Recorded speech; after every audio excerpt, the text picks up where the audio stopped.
Коми республиканская клиническая больница снова начала принимать ковидных больных. Сейчас в учреждении открыто 635 коек. В прошлом году было 1114 мест. И сегодня туда перевезли 60 пациентов из Эжвинской больницы. Там мест уже не хватает. И, как отмечает главный врач республиканской больницы Рамазан Абакаров, в числе госпитализированных есть и студенты. Это в очередной раз подтверждает, что в третью волну все больше заболевает молодых людей. Течение болезни при этом более тяжелое. Плановую помощь в республиканской больнице пока приостановили частично. Часть пациентов перераспределили в другие лечебные учреждения. Тем временем глава Коми продолжает лечение от коронавирусной инфекции в республиканской инфекционной больнице. В очередном видеообращении к жителям республики он рассказал, что все чаще слышит вопросы о том, как он заболел, если был привит и всегда соблюдал меры профилактики. Владимир Уйба напомнил, прививка не дает стопроцентной защиты от заражения, но помогает легче перенести болезнь.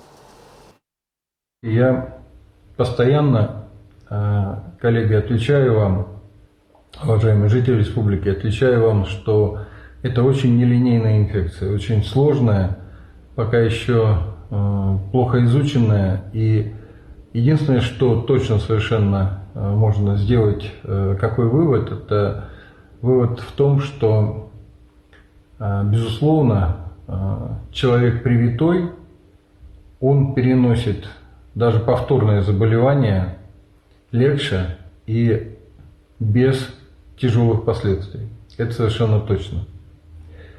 Вирус мутирует, и поэтому, к сожалению, действительно тот иммунитет, который приобретается от первичных прививок, он может быть недостаточен для того, чтобы обезопасить 100% от повторного заболевания. Но, повторяю, это повторное заболевание будет совершенно точно протекать более легко. Глава Коми напомнил, что республика полностью обеспечена всеми 3 видами вакцин от COVID-19. Жители Коми могут сами выбрать, чем прививаться – спутником ВИ, Эпивак Короны или Ковиваком. Все они эффективны и безопасны. Помочь в выборе помогут врачи.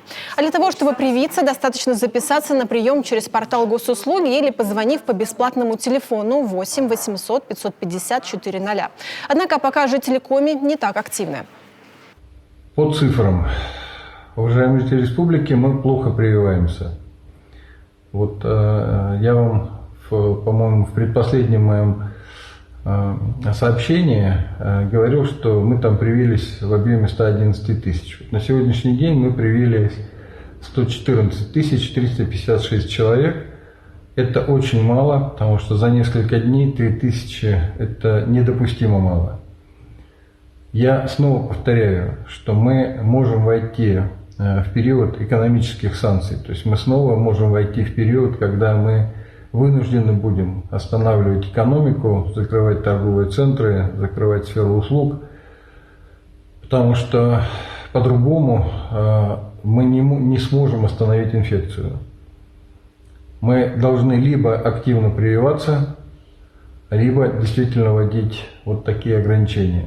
Ограничения – это смерть экономики, и мы категорически этого не допускаем, но все зависит от нас с вами. При этом число заболевших COVID-19 в Коми продолжает расти. За сутки 90 новых случаев заражения. 3 человека умерло, выздоровело 43. Антилидеры – это Сыктывкар и Ухта.